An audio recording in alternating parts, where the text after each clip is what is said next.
바로 시작하겠습니다. 먼저 전북 현대와 포항 스틸러스의 경기를 분석해 보도록 하겠습니다. 전북 대한민국 1부 12위 승패입니다. 전북은 대위기입니다. 일단 휴식기 동안에도 경기력이나 전술적인 무브에서 큰 변화는 없었고 이승우의 선발 출전에도 공격력은 무딘 모습이었습니다. 때문에 포항을 상대로도 약한 기조가 더 이어질 것으로 보이는데 특히 포항은 공격적인 광주를 상대로도 수비와 역습으로 재미를 상당히 보는 팀이었다는 점을 간과하기는 어려울 것으로 보입니다. 올 시즌 리그와 ACL에서 포항을 잡아본 적이 없습니다. 포항 대한민국 1부 4위 패승입니다. 그다지 흐름이 좋은 상황은 아니지만 왼쪽 풀백 이태석을 반대발 윙어로 쓰는 등 박태하 감독이 변화를 주는 요소가 어느 정도는 성공하고 있습니다. 일단 포항은 공격적인 성향의 팀을 상대로는 쉽게 달려들지를 않는 편입니다. 상대에게 공간을 주지 않고 오히려 포항이 공간을 이용하면서 저득점 상황에서 신승하는 시나리오를 잘 쓰는 편입니다. 전술적으로 전북이 포항을 공략할 수 있을 만한 기대치를 걸기에는 어려워 보이는 것이 사실입니다. 특히 공격적인 팀을 상대로는 포항이 공간을 주지 않으면서 오히려 자신들이 상대의 전진을 유도하는 식으로 나서는 모습인데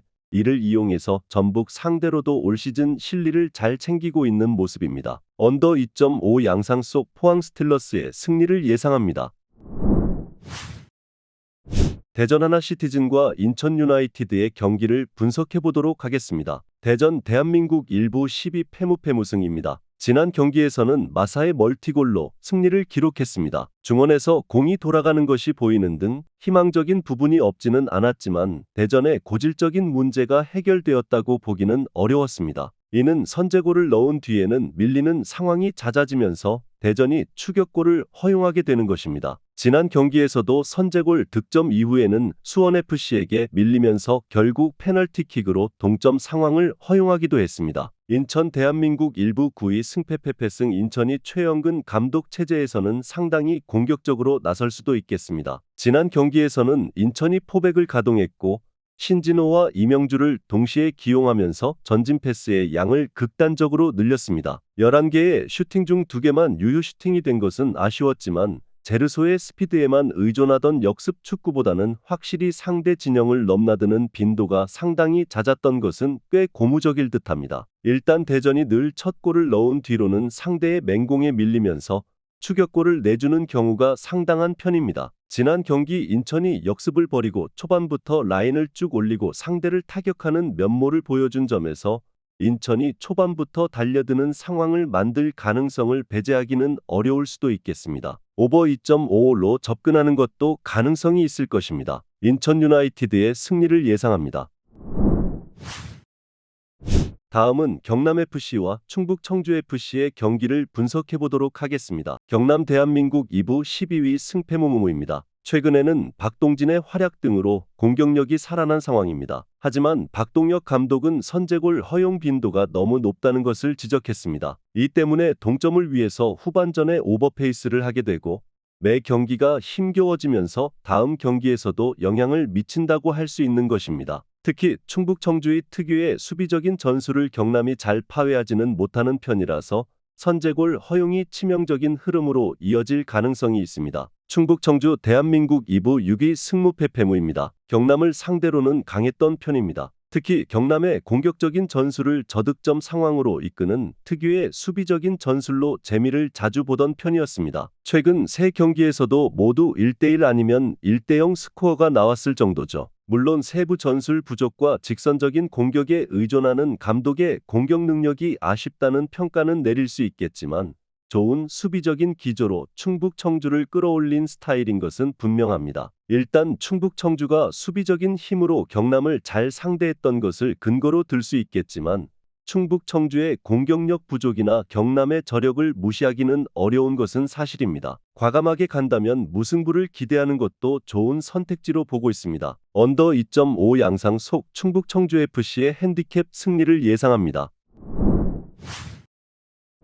다음은 김포FC와 안산그리너스의 경기를 분석해 보도록 하겠습니다. 김포 대한민국 2부 8위 패무무입니다. 지난 경기에서도 2대0으로 이기던 매치를 2대2로 마무리 지었습니다. 최근에는 후반에 몰아서 실점을 하는 것으로 확실히 팀의 체력적인 부분이 아쉬운 상황입니다. 특히 뎁스가 얇고 활동량 기반의 전술을 주로 사용하는 성향이라서 에너지 레벨이 하락한 상황에서의 불안감이 상당히 크다는 평입니다. 지난 시즌에도 6에서 7월에 부진한 흐름을 타고 9월에 회복세를 보이던 패턴을 보여주기도 했습니다. 안산 대한민국 2부 11위 패패패승승입니다. 이관우 감독을 선임했습니다. 일단 우려스러운 부분은 송경섭 대행은 프로에서의 지도자 경험은 있지만 이관우 감독은 수원FC 감독 대행이 프로 지도자 경험의 전부라는 것입니다. 일단 재정상 어린 선수들을 자주 기용할 수밖에 없어서 대학 무대 지도자들을 데려오는 경우는 제법 잦은 편이긴 한데 이런 어린 선수들이 대체적으로는 문전에서의 침착성 등지에서 문제를 일으키는 경우는 흔한 편입니다. 안산의 어린 선수들이 문전에서의 침착성을 보여주는 것은 한계가 있을 수 있다고 보고 있고 이관우 감독의 지도력도 프로에서는 증명이 된 것이 적다고 보고 있습니다.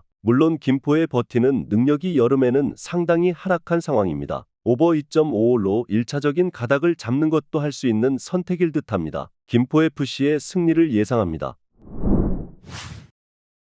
마지막으로 성남FC와 천안CTFC의 경기를 분석해보도록 하겠습니다. 성남 대한민국 2부 13위 패패패패무입니다. 연패는 끊었지만 지난 경기에서도 전술적으로 뭔가 드라마틱하게 바뀐 것은 없었다고 봐야 할 듯합니다. 이중민의 제공권이 아니었더라면 성남이 패해도 이상하지는 않았을 것으로 보입니다. 김혜훈 대행이 전술적으로 뭔가를 단기간 내에 바꾸기는 어렵다는 지적이 어느 정도는 맞아떨어진 셈이죠. 특히 공격적인 전술을 유지하게 되는 상황에서는 천안의 철퇴에 당할 가능성도 꽤 있습니다. 천안 대한민국 2부 12 패패승무승입니다. 전체적으로 공격적인 성향을 저격하는 데 능합니다. 최근 2승 1무도 1엔드, 경남, 전남 등 라인을 올리고 플레이하는 성향의 팀을 만나서 거둔 것입니다. 특히 퉁가라 같은 선수는 스피드가 좋아서 수원 삼성보다는 천안에서 더욱 활약상이 좋을 수 있습니다. 물론 하프스페이스 방어나 기본적인 수비적 규율에서는 천안도 흐름이 좋은 성향이라고 보기는 어렵긴 합니다. 성남이 전술적인 수정을 가하지 않는다면 천안이 잘하는 역습 상황에서의 흐름을 어느 정도 좋게 가져갈 수 있습니다. 천안이 상대가 공격적으로 나서는 원정에서 유독 강한 것도 사실입니다. 오버 2.5 양상 속 천안CTFC의 승리를 예상합니다.